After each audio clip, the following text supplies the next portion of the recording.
L'invité de 15 cette semaine, c'est Michel Zecler, producteur de musique. Bonsoir. Bonsoir. Votre nom est devenu célèbre il y a 3 ans après votre arrestation ultra-violente par la police dans votre studio de musique à Paris.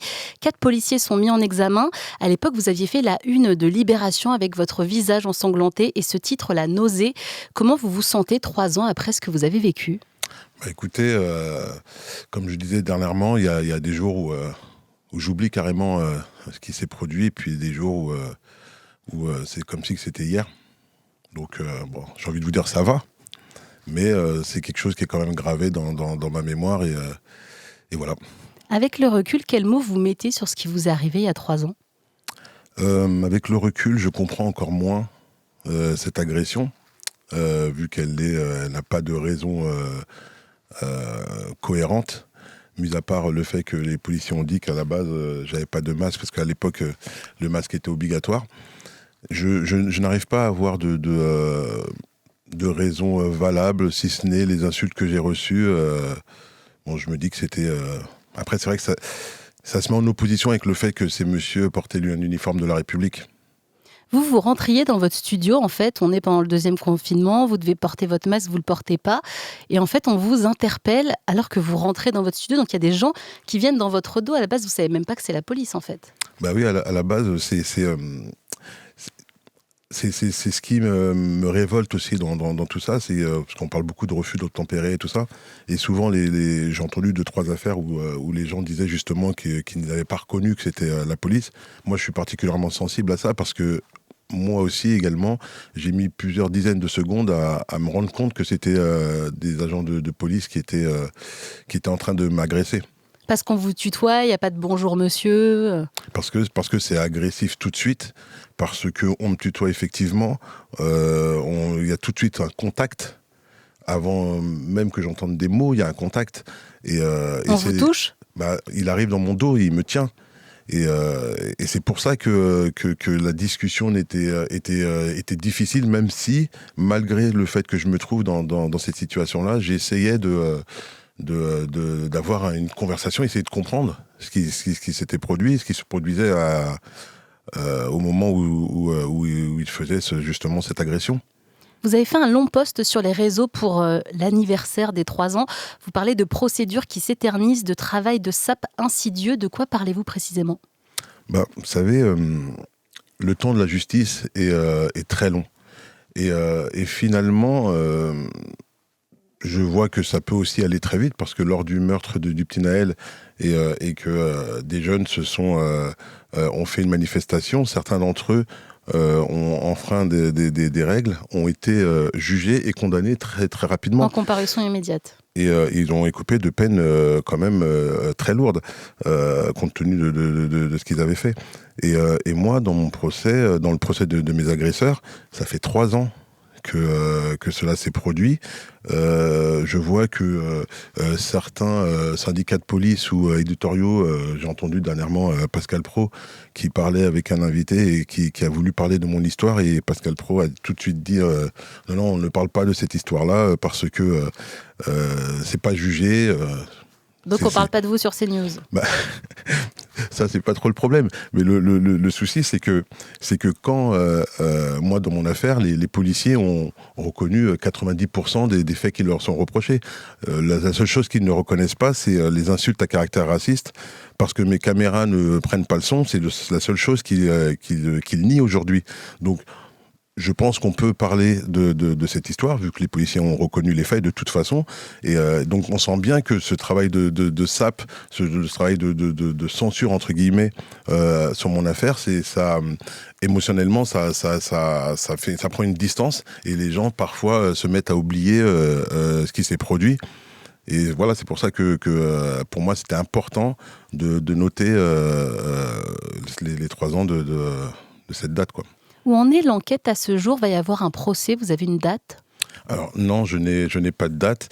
Il devrait y avoir un procès, effectivement, vu que les policiers ne travaillent pas aujourd'hui. Bon, ils ont leur salaire. Quel est leur quotidien, justement, ces policiers aujourd'hui ? Ils ont leur salaire, donc je pense qu'ils profitent du temps libre qu'ils ont en attendant leur procès. Donc ils ne travaillent plus, ils ont leur salaire, mais ils sont même pas dans un bureau à faire des procédures quelconques? Non, et j'ai envie de vous dire heureusement. Mais après, c'est vrai que moi, la rencontre avec ces agresseurs-là, je pense que financièrement, moi, cette agression m'a impacté, plus qu'eux en tout cas. Racontez-nous justement l'impact sur vous au quotidien. Forcément, j'ai pas repris le travail tout de suite, même si j'ai essayé, ça doit être de l'ego, j'ai essayé de le camoufler. Mais j'ai plus l'énergie d'avant. J'ai du mal à me concentrer sur certaines choses. J'ai du mal à rester fixe sur. C'est compliqué. Heureusement que je suis quand même bien accompagné et bien entouré. Qu'est-ce que vous attendez de la justice aujourd'hui ? Ce que j'attends de la justice, en vérité, c'est qu'on puisse juger mes agresseurs comme qu'il n'ait pas de. Moi, très souvent, vous savez, le fait que ce soit long comme ça, j'ai parfois l'impression que ça atténue un petit peu les faits qu'ont eu les policiers. Je vous dis ça, je pense à l'affaire, une affaire de Saint-Ouen, où un policier avait agressé, frappé un adolescent, puis lui avait uriné dessus. Et il avait dit que, pour sa défense, qu'il avait des problèmes prostatiques. Et j'ai l'impression que ces problèmes prostatiques, justement, ont atténué un petit peu sa peine, vu que il me semble... d'ailleurs, je ne crois pas qu'il ait été condamné, vu qu'il est aujourd'hui réembauché au Blanc-Ménil. Qu'est-ce que vous pensez de tout ça ? Il y a un vrai problème de mettre les policiers jugés problématiques à l'écart ? Moi, je pense que c'est un problème... aujourd'hui, de donner 100% raison à un agent assermenté sur ses dires. Il faut savoir qu'avec moi, si je n'avais pas mes caméras, ils avaient quand même dit que j'avais essayé de les agresser, que j'avais essayé de prendre leurs armes, que je m'étais battu, qu'ils avaient reçu des coups. Il faut savoir aussi que, c'est pour ça que je parle de complaisance, il faut aussi savoir que les UMJ, les unités médico-judiciaires, qui donnent justement les arrêts de travail, on avait un jour de différence entre ces policiers qui m'ont agressé et moi. C'est-à-dire que moi j'avais 6 jours, le policier en avait 5. Vous aviez 6 jours d'ITT au lieu de 80, ce qui vous a été donné après. Au lieu de 180 jours après. Oui, et je trouve ça particulièrement étrange, parce que au final, on peut même pas blâmer la justice. Comment fait-elle pour pouvoir justifier justement qui est l'agresseur et l'agressé quand un jour de différence sépare ces deux personnes? J'émets des doutes. Pour vous, toute l'institution soutient des policiers quand il y a une histoire de possible violence policière ? Moi, je pense que, de toute façon, on le voit bien, que ce soit Gérald Darmanin ou certains syndicats de police, ils se rangent tout de suite du côté de la police et de l'institution, pardon. Mais on le voit aussi avec la vidéo du petit Naël, Dédi, parce que celle-là aussi est quand même assez accablante, à Marseille. On voit bien comment Gérald Darmanin et puis les syndicats de police se rangent derrière les policiers. Ceux qui ont fait la haie d'honneur après les vidéos de Mediapart, moi je suis quand même assez étonné de ne pas avoir entendu d'excuses de la part au moins de ces policiers-là qui ont fait la haie d'honneur à des potentiels agresseurs récidivistes. À l'époque, Emmanuel Macron se disait très choqué par l'agression, je cite, inacceptable que vous avez vécue. Il disait sa honte. Est-ce que vous avez eu des nouvelles du chef de l'État depuis ? Non, je n'ai pas eu des nouvelles du chef de l'État. Mais encore une fois, je vois le positionnement de Gérald Darmanin. Je le vois, c'est très clair. Je vois qu'il est derrière les policiers. Alors, comme je le dis toujours, le métier de policier, pour pas avoir l'air ou l'impression de taper sur la police, parce que c'est pas du tout ça le propos. On a l'impression qu'on peut parler de rien, si ce n'est... aujourd'hui, on sait qu'il y a un problème dans l'institution policière. Je suis malheureusement la victime de ce problème. Je crois qu'aujourd'hui, il faut accepter que des policiers de 20 ans qui n'ont pas d'expérience ou peu d'expérience sur le terrain. On le voit avec... bon, là, c'est pas un bon exemple, parce que le meurtre du petit Naël, c'est visiblement un policier qui a de l'expérience. Ça me fait très très peur quand moi je vois ces images, quand je vois que ce policier-là n'est pas directement mis en danger par le petit Naël, et qui finit quand même par lui tirer dessus. Ce policier derrière vient de sortir de détention. Enfin, je trouve ça quand même assez choquant, quoi. Et puis en plus derrière, là, il sort millionnaire. C'est perturbant pour moi. Il y a 3 ans, le ministre de l'Intérieur, Gérald Darmanin, parlait, en parlant de votre affaire, d'images inqualifiables, extrêmement choquantes. Beaucoup de médias vous avez invité. Votre voix semblait avoir été entendue quand vous dénonciez des violences policières, du racisme. Est-ce que vous avez l'impression que cette histoire a permis de faire avancer les choses ? Après mon histoire, ils ont fait le Beauvau de la sécurité, qui a accouché d'une souris finalement, parce que c'était encore quelque chose entre eux, entre policiers, politiques. Il n'y avait personne, aucun représentant d'associations présentes sur le terrain pour justement donner le ton et essayer au moins d'être une balance efficace pour essayer d'avancer. Pour parler des contrôles aux faciès notamment. Bien sûr, ce qui est important, on peut pas les nier aujourd'hui. D'ailleurs, la multiplication des cas fait qu'on se pose énormément de questions. Moi, je crois que la population n'est pas dupe, et on commence à voir un petit peu cette spirale, on commence à voir clairement qu'il y a un problème. Vous avez écrit le livre « Rester debout chez Plomb ». Vous y parlez de vos séquelles physiques et psychologiques. Vous en avez toujours ? J'ai moins de séquelles physiques. Mais vous avez été opéré au bras. J'ai été opéré au bras, j'ai eu d'excellents kinés, même si je continue à le voir, parce que, vous savez, les changements de température, ça me fait toujours un petit décalage, mais bon, c'est un petit peu compliqué et technique. Mais après, psychologiquement, je crois qu'on reste toujours atteint de ça. Ça marque vraiment.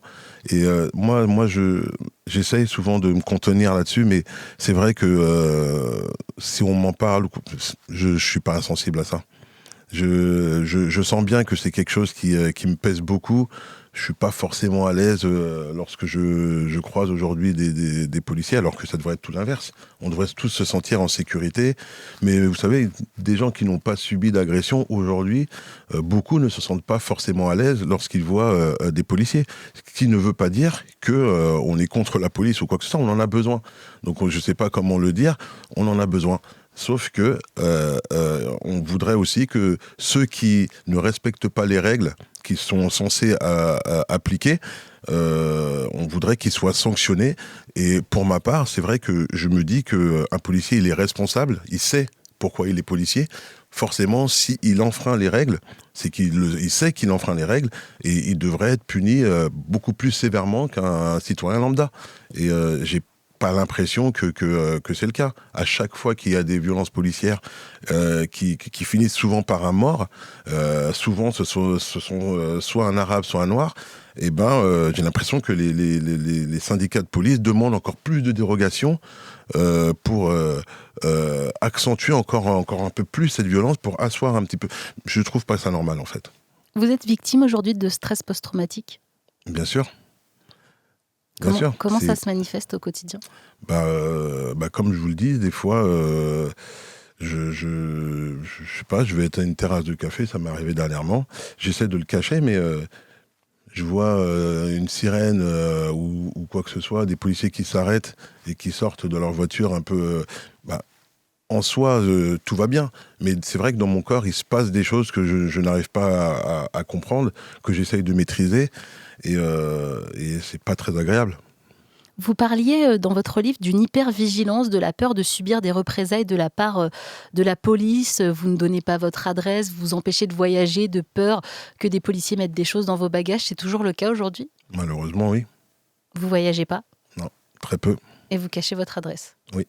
Et vous pensez vraiment que des représailles sont possibles ? Vous racontez dans votre livre qu'une voiture est passée devant votre studio avec des vitres teintées quelques jours après l'agression, que vous avez été pris en photo. Est-ce qu'il y a eu d'autres événements de ce genre ? Oui. Vous savez, on m'a souvent dit de ne pas parler de ce que je ne pouvais pas prouver. C'est pour ça que je garde certaines choses pour moi. Euh, et puis surtout, je pense que ce sont toutes les victimes de violences policières, quand on parle entre nous, ont subi ce genre de choses. Mais c'est à chaque fois des cas isolés, et c'est à chaque fois des groupes de policiers ou autres isolés à chaque fois. Ce sont toujours des gens qui sont isolés et qui ne représentent pas forcément l'institution policière. Mais il y a des intimidations pour vous. Je suis parti dernièrement au procès de Lamine Ba, ce médiateur qui avait été agressé par un policier et qui s'était défendu. Quand je suis arrivé au tribunal, j'ai vu que j'ai vu qu'on avait essayé d'intimider Lamine. Bon, après, il faut se lever un petit peu tôt, mais il y a eu, en tout cas, moi, ce que j'ai vu comme une tentative d'intimidation. De la part de policiers? Je crois que c'était des policiers. Vous dites avoir écrit ce livre pour ceux qui ne peuvent pas parler, pour ceux qui n'ont pas eu la chance d'être filmés, pour ceux qui sont morts. Vous pensez que vous seriez en prison s'il n'y avait pas eu de caméra de surveillance dans votre studio? Je serais peut-être mort. S'il n'y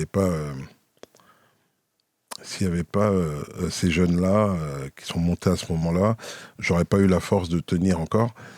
Si il n'y avait pas mes caméras, effectivement, je serais en prison, vu que des policiers assermentés avaient écrit dans leur rapport que je les avais agressés.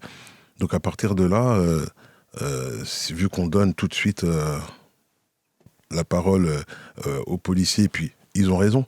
Moi, je suis la victime, mais je suis pas réellement une victime, finalement. Donc, et puis après, on fouille dans le passé, et puis s'il y a des choses qui sont cohérentes, on essaie de... Mais, enfin, en vous disant ça, je trouve ça particulièrement abject. C'est affolant.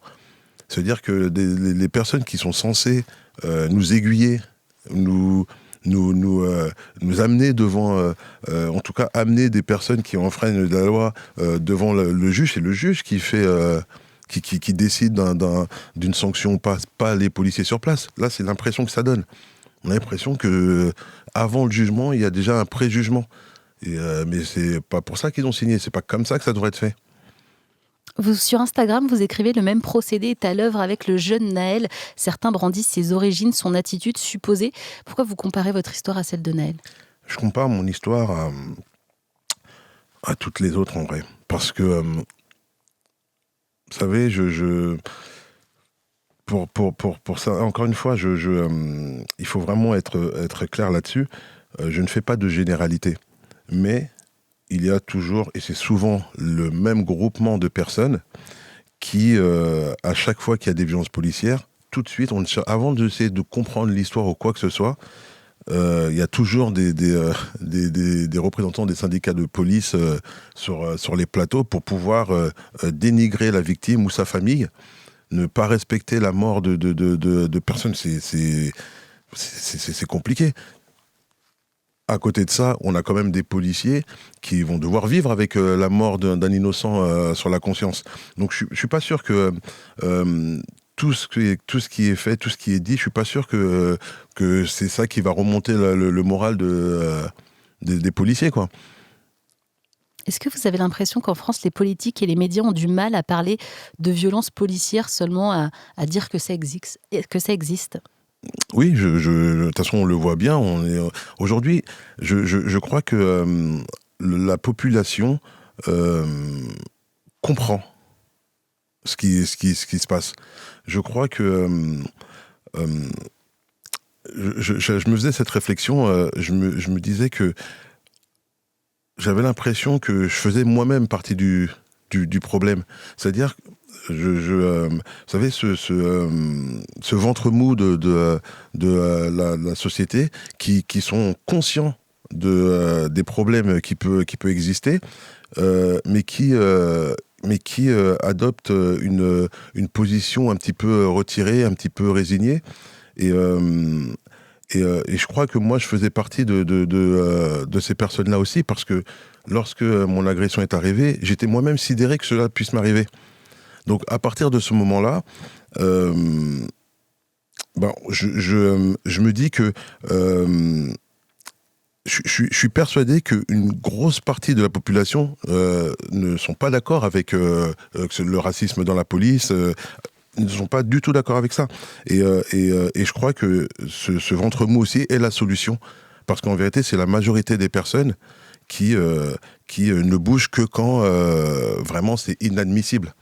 Et c'est là que ça nous révolte beaucoup. Et c'est pour ça que lorsque j'ai été agressé, il y avait des gens qui n'avaient jamais été ou très peu été en manifestation et qui se sont retrouvés là. Et ben, en vérité, je faisais partie de ces gens-là. En vérité. Je me suis déplacé pour Assa Traoré quand il fallait le faire. Et parce qu'au bout d'un moment, c'est trop, quoi. Il y en a trop. Quand on regarde, on compare, on regarde les pays à côté. Refus d'obtempérer en Allemagne, 0 mort, quoi. En France, on est déjà à 15 cette année. Au bout d'un moment, on est obligé de se poser la question. Et quand on regarde les refus d'obtempérer, il y a quand même, ça pose quand même plusieurs problèmes. On a deux personnes qui étaient passagères dans une. Les histoires sont similaires, qui sont mortes.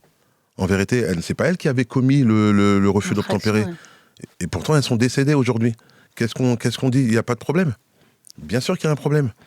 Quand moi j'arrive dans mon affaire et que je comprends tout ce qui est en train de se produire, c'est-à-dire que moi j'ai ce truc-là où j'hallucine parce qu'on est en train de me dire que j'aurais agressé des policiers.